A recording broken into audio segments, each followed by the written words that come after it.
biggest phobia? Oh, heights. Ito po siya naupo. Diyan siya umupo? Ako siya dyan. Tapos tatayo, ang dumidikit siya ron. Baka sabi ko, baka mahulog, balag. Sabi ko, wag ka dyan ma'am, baka mausbalas ka. 3 beses ko siya sinaway. Wala nang buhay ng matagpuan si Maria Catalina Cabral, dating undersecretary ng DPWH, matapos umanong mahulog mula sa isang bangin sa kahabaan ng Cannon Road. Ayon pa sa pulisya, itong Huwebes ng gabi, December 18. Batay sa ulat ng Benguet Provincial Police, bandang alas 3 ng hapon ay bumiyahe patungong La Union si Cabral kasama ang kanyang driver na si Ricardo Muñoz Hernandez. Pagdating sa Maramaral Camp 5, hiniling umano ni Cabral na bumaba at iniwan siya ng driver sa lugar bago ito nagtungo sa isang kalapit na gasolinahan.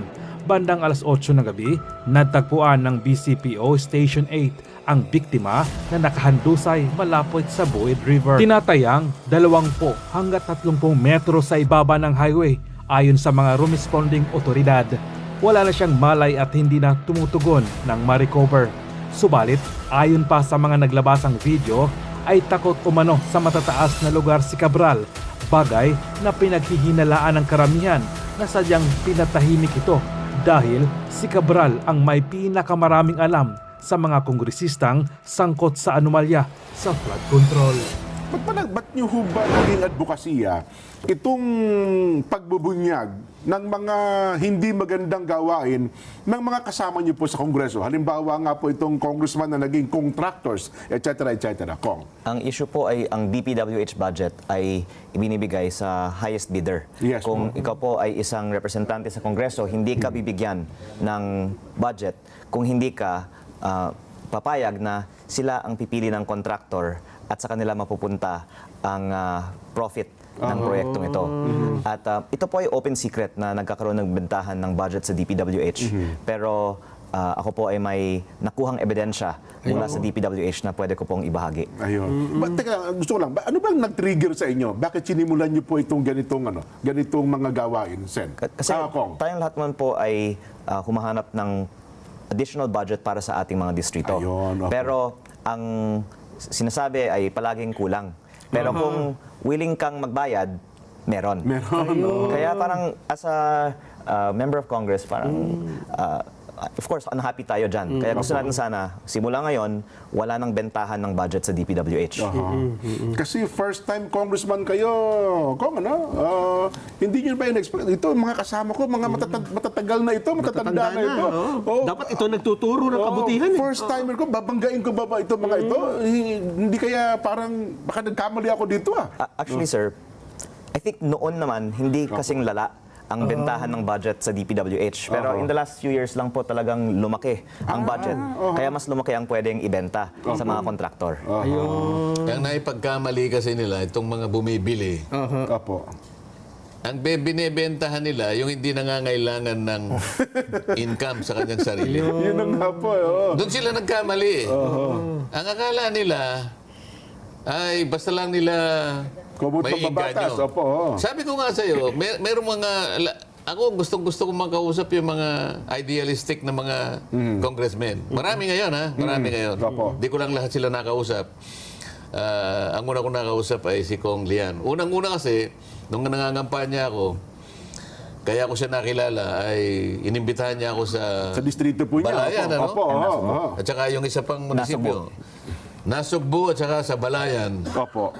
Talagang napakasaya ko doon, Jen, Nelson. Ha? Oho. Bukod sa dami ng tao, Napakarami ng tao pumunta. talagang marami. At saka yung aming Tent. Opo. ano bang tawag? Tent ba yun? Hindi siya tent. Maganda eh. Mega tent ang tatawag, opo. Talagang organized na organized. At doon ko siya na unang nakita.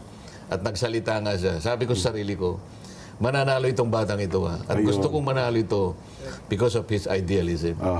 Nanalo nga. Ayan. Kami naman ni Nelson po, mula nung malaman, gusto namin maging barkada ito si Congressman Lian. Gusto namin maging kaibigan. Ayaw ko kayong maging barkada niya.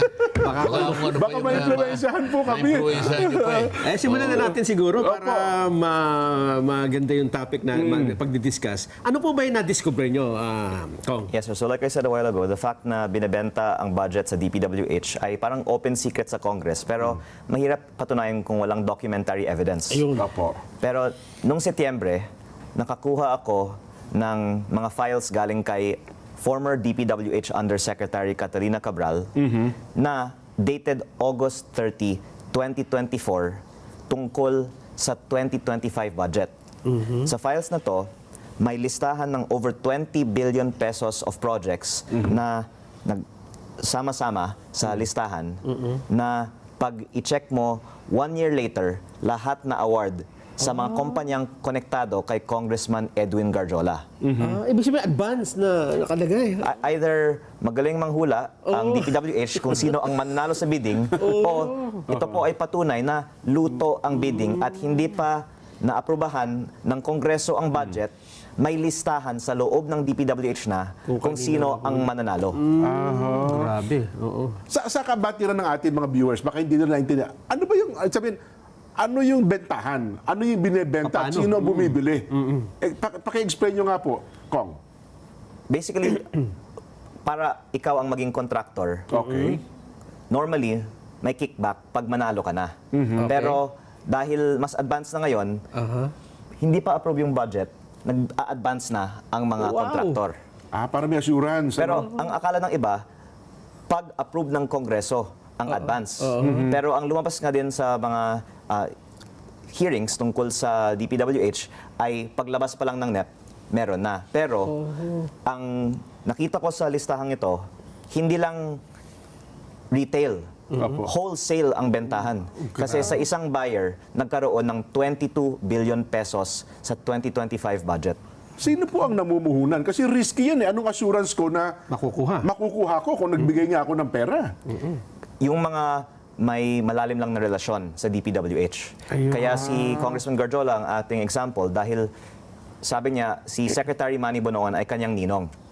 At matagal na siyang nangongontrata sa DPWH. Kaya malakas ang loob niya na siguro magkaroon ng mga kasunduan sa mga opisyal ng DPWH dahil hindi po siya nabigo sa kanila siguro sa mga nakaraang mga taon. So kung namuhunan man siya, may assurance siya na kanya nga talaga mababawi niya yung puhunan niya. Yes, and pwede naman niyang ipaliwanag at pwede din ng mga opisyal ng DPWH ipaliwanag ang dokumentong ito. Pero base lang po sa dokumentong ito, nahula ng DPWH 1 year in advance na ang mga kumpanya konektado sa kanya ang mananalo sa mga proyektong ito. At ito'y kung hindi mo basta-basta nakuha kung saan-saan, kundi mismong official document ba ito? Opo, ito po ay internal file mula sa opisina ni Undersecretary Cabral. At actually, akala ko may kopyan ito ang ICI. Opo. Pero bumisita din ako sa ICI ngayong linggo at nalaman ko na nawala pala ang mga computer ni Yusek Cabral. Grabe. Kaya para malaman natin ang mga proponent ng mga insertion sa budget, maganda sana kung ibigay ng DPWH sa ICI ang files ni former Yusek Cabral. Hindi ba kasama siya ng sunog dito yan sa Quezon City? Yung nasunog, baka ilan lang ang... The region po rin yung nasunog. Pero Hindi naman nasunog yung central office. Ganun ba? yung opisina ni Yusek Cabral ang may pinakamaraming impormasyon tungkol sa DPWH budget. Yung kasing opisina ni Yusek Cabral, Yusek for ito yung planning services. Sa planning services na yan, lahat ng applications hawak niya eh. Opo. So meron siyang information management system, nandyan yung PCMA, nandyan yung MYPS, nandyan yung Survey 123. Opo. Alam mo, lahat ng repository ng data nandun sa services na yon. Kaya tama yung kanyang at ako natutuwa nakakuha siyang ganyan bago nakapag-resign yung undersecretary. Ito matibay na ebidensya ito. Na yung sinasabi niyang bentahan. Example ng bentahan kayong dalawa congressman. Opo. Lalapit yung isang contractor congressman. Okay. Alam niya kasi, gusto niyo bang mapalakihan natin yung yung alokasyon ninyo? Kunwari, distrito mo kasi pangkaraniwan, yung mga malalakas nakakakuha ng higit sa 1 billion eh. Opo. Pagkatapos dadagdagan niya halimbawa, hindi lamang yun. Una, bibilihin niya na yung sa inyo. So okay. sabi niya, Congressman Jen, Opo. May allotment ako eh. Diba? May ano ako, hindi, pondo. bibiling ko na yung ano nyo, yung allocation nyo. Opo. Pag binili niya, siya nang mag-execute. Sana mag-implement. Ikaw, paubaya mo sa kanya. Anong ganasa ko doon sa district? Isang bebenta, bago pa nasa NEP pa lang, Opo. bibigyan ka na niya. Yun ang sinasabi may ni Ikaw. paunang ganun ngayon, pala. Ngayon, kung meron pa siyang kapangyarihan na dagdagan sa'yo, Opo. pero ibibigay mo rin sa kanya. Yun ang bentahan na sinasabi niya. At itong dokumentong dala niya, napakatibay nito. Oho. Nako. Ngayon po, paano natin natukoy, Kong Lian, na ang nasa likod na ito nga si Congressman Garjola? Si Anong Congressman connect niya? Garjola mismo ay ang namumuhunan sa mga kontratang ito. Pero sabi niya, si Secretary Manny Bonoan ay kanyang ninong, kaya siya may access siguro sa mga deals. Pero marami po kasing mga politiko ay nagbigay din sa kanya ng mga projects over the years. At iilan sa kanila ay nasa gabinete ngayon. Okay. Pero, of course, we would like to give the benefit of the doubt Opo. na may anti-corruption campaign ang ating gobyerno ngayon. At sabi po, by December 15, maraming makakasuhan o makulong. At sana po kahit na kaibigan natin si Congressman Edwin Garjola, hindi natin siya isa-spare kasi I think this is important to put in context. Si Congressman Edwin Garjola ang pinakamalaking contractor sa Kongreso ngayon. Ito po ay ayon din sa ICI. Nung ako po ay bumisita doon, sinabi sa akin ni Commissioner Rogelio Singson, pinakamalaki si former Congressman Zaldico. Pangalawa, si Congressman Edwin Garjola. Pangatlo lang si Diskaya. mas malakas ito kay... Opo. Kasi si Diskaya ay hindi congressman. Opo. Si Edwin Garjola ay malapit sa mga gumagawa ng budget. Kaya ngayon nang wala si former Congressman Zaldico sa Kongreso, pinakamalaki na ngayon na DPWH contractor sa Kongreso, si Congressman Garjola. Pero nabanggit ng ICI, ngayon lang nung bumisita ako sa ICI, nabanggit si Garjola sa kanila. Ayun. At I guess kasi flood control ang focus ng investigasyon so far. Pero si Congressman Garjola ay malaking contractor sa roads. Pero hanggang ngayon, ang dami pang mga bentahan ng projects sa mga roads ng DPWH. Kaya mabuti po sana wag nating i-spare ang isa sa mga pinakamalaking contractor. Ibig sabihin yung kumpanya mismo ba? Sabihin, kumpanya ba mismo ni Congressman Garjola nag-i-implement ng project o ibinebenta rin niya sa ibang mga kontraktor sa bawat lugar? Magandang punto po yan. Sa aking distrito, 1/3 ay nasa pangalan ng mga kumpanya niya, 2/3 nasa pangalan ng ibang mga kumpanya. Pero alam ko kanya, dahil kinausap niya ako, humihingi ng tulong para aprubahan ng local government ang proyektong yon. At ang research po namin, sa buong bansa, may 42 billion pesos sa pangalan ng kanyang mga kumpanya. Pero baka kung isama natin yung mga hindi na sa kanilang mga pangalan, ay mahigit 100 billion pesos ang mga kontrata niya, bukod pa sa mga nabenta niya na hindi natin matitrace kung wala po tayong documentary paper trail. So nationwide din pala ang operation niya, no? Opo, ang listahan pong ito ay baka 100 ng mga probinsya. At minsan hindi naman po kasama ang mga district congressman dito at may coin term nga po ng sagasa, di ba po? Na basta biglang may bilyong pisong proyekto sa distrito ng congressman, nasasabihin ng DPWH, iba yung nagpapondo ng proyektong yan. Ang pinag-usapan natin, Jen Nelson, ay itong bentahan ay isa lamang na component ng sistema na bulok sa DPWH na pinipilit kong ibaling sana doon. Although ang pinag-usapan muna sa ngayon ay flood control, pero ito mas malawak ito. Hindi lang flood control ito. Pati pala roads, Kahit anong klaseng government project, nabibigyan nila, na-impluensya nila dahil nga yung mga proponents, kagaya ng contractor ka na, congressman ka pa, napakalaking impluensya nun. Opo. Hindi pang karaniwang congressman yun. Contractor, congressman, at may contact pa siya. Yung mga proponents, kasama doon sa system na pinag-uusapan sa Blue Ribbon Committee. Itong mga ito, isa lamang sa mga manifestation. Pero kung makikita mo, talamak na ito. Opo. Kung Lian, hindi ito magagawa ni Kong Garjola kung mag-isa lang siya. Natukoy niyo ba kung sino mga galame niya sa Congress? At saka bukod, siyempre, sabi niyo, ninong niya si Congressman Manny Bonoan, si Secretary Manny Bonoan eh. Well, in this case, yung mga projects niya ay nanggaling sa DPWH, hindi sa Kongreso. Kaya siguro meron certain amount ng budget na ang central office ng DPWH ay nag-allocate, doon siya kumuha. Yung 6 na project niya sa aking distrito ngayong taon, lahat ng galing sa DPWH, hindi po sa Kongreso na insertions. Tama yung sinasabi niya. Dahil sa NEP pa lang, sabi ko sa iyo, Oo, NEP pa lang. maraming stages yung pagbabloat ng budget. Opo. Dito lang sa NEP, Meron na pala. gagawin nila yon. Yung tinatawag nilang allocables. Nagagawa nila talaga yon. Pwede silang pumasok doon sa pangako na, magkakaroon ka rito. Sigurado na. Ako na bibili niyan. Pero hindi ibig sabihin na walang kinalaman ng mga congressman sa budget mula sa DPWH kasi para hindi halata ang insertion ngayon, ang ginagawa, pinapasa na lang ang listahan sa DPWH tapos pinapalabas ng DPWH na galing sa DPWH ang mga proyektong yan. Pero tumitimbre pa rin, tumitimbre pa rin sa mga district congressman. Nanggagaling ang mga listahan sa mga Sa district congressman. congressman. Kasi sila nagsasubmit ng project sa kanilang lugar. Magkakutsaba talaga yun. Ang facility kasi ngayon, dahil nga sabi ko nga sa'yo, si Yusek Cathy Cabral, Cabral, planning services, ang daling ipihit yun eh. Ang daling ipihit, sasabihin lang, madaling niyang gawin sapagkat nasa kanya yung mga applications eh. Yung IMS nandun. Ayun. Pati nga yung tinatawag na HDM4, yung density ng road. Opo. Pwede niya sabihin na, yun, dapat anuhin na yun. Pati bridges nasa kanya. So, pwede niyang ipihit sa pakikipagtulungan nitong mga contractors, hahanapan niya ng avenue kung saan-saan lahat. Kaya makukuha nila eh. So, para sasabihin nilang density ng road system na to, ito yung mga i-repair. Kaya na sa isang araw pwedeng i-drawing lahat yan. So, ang connivance talaga, DPWH at saka yung proponents nandun sa Kongreso. Talagang nangyayari yan. Iyon pala. Nako. Pero dahil sa pagbubulgar niyong ito, ano ang naging reaksyon po ng House leadership, Kong Rian?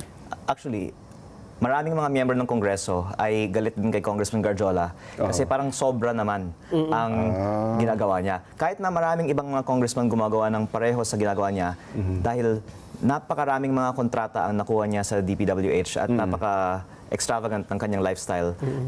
Sabi ng ibang mga miyembro ng Kongreso, mabuti naman na may nagpakita na hindi sang-ayon ang Kongreso sa mga gawain Yun niya. ang puntong gusto kong makilala nyo, makita nyo. Opo.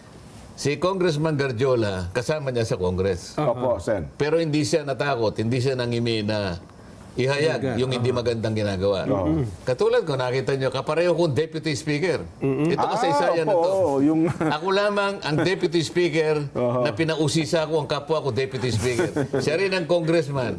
Pinauusisa niya ngayon sa pagitan ng ebidensya na akala kapwa niya Congressman. Sinong gagawa niyan? Yung matibay ang dibdib sapagkat idealistic siya. Tama. Yan ang gusto ko mapansin ng kababayan natin. Kailangan natin ng mas maraming ganyan. Kailangan nating maraming Lian. Libiste. Kahit di masyadong guwapo. Basta ang idealistic, kagaya niya. Pero sa kanya wala ka na masasabi. Guwapo na, idealistic pa. Mayaman pa, no? Yun pa Anyway, Kong Lian, gaano tayo kaseryoso dito? Ano ang goal mo rito? Kung ikaw ang tatanungin. Unang-una, ang sagot ko sa una niyong tanong ay gusto ko tama ang sistema ng pag-allocate ng budget at wala nang bentahan sa 2026. Ngunit sa research ko, meron bentahan mula sa DPWH hanggang ngayon. Hanggang ngayon. At ako po ay nakikiusap sana na yung budget na ginawa ni former Secretary Manny Bonoan at Undersecretary Cabral, na yun pa ang nakasalang sa Kongreso at sa Senado para sa 2026 ay rebisahin natin. Ngayon na nalaman natin na may ganitong sistema pala. Pero malaki na ata nabawas, di ba? Ito sa panahon ng Secretary Binns. Opo, pero yung natira ay galing pa sa Bonoan at Cabral time. At may mga bago pa rin mga insertions mula sa team ni Secretary Vince para sa mga lugar na konti lang ang tao at ang balita po, Sen, ay kung saan may congressman na contractor, nagkakataon, doon din, malaki ang budget. Kaya ako po ay hindi nag-reach ng conclusions. Pero nagtatanong lang ako, bakit kaming mga distrito na maraming tao, maraming pangangailangan, hindi kami nabibigyan ng budget. Pero maliit na distrito, pero ang congressman ay contractor, binibigyan ng malaking budget. Meron siyang sparring partner dyan sa Congress na dating representante din ng yung kanila yung party list group ni Kong Garjola, yung 'di ba, yung construction workers yan, 'di ba? Ang unang representante po niyan si Congressman Romeo Momo 'Di ba? Na tumakbo sa district. Ang nagpapalit sa kanya, si Garjola. Dating DPWH. Dating DPWH Undersecretary. Wala ba kayong imbestigahan lang? Hindi tayo nagpaparatang. Kundi, baka naman, may mahukay din kayo, Kong Lian. Naku, Sen, gagawa tayo ng bagong mga kaaway dito. Si Kong Momo po ay chair ng Public Works Committee. Ayun na nga po, isa pang chairman ng Hanggang ngayon, House Committee on Public Works. Ako po ay nakafocus po kay Kong Garjola dahil may proyekto siya sa aking distrito. Ayun. At ito po ay para sa interes ng aking distrito. Di ba alin dyan, yung pinangangambahan niya na maring nauulit pa rin sa 2026 budget. Di pa naman tapos yung plenary debates namin. Opo. Kung makakuha ko sa kanya ng mga matitibay na ebidensya na nakaraan, ang dami pang nakasabit na mga bentahan dyan. Tama po, tama. Pipilitin natin na maihayag yan, ma-address natin, mabawasan kung kinakailangan. Hindi man lahat, dahil sa alam mo, napakahirap talaga niyan. Opo. Pero gagawa tayo ng paraan na ma-address natin ang malaking bahagi niyang bentahan na yan.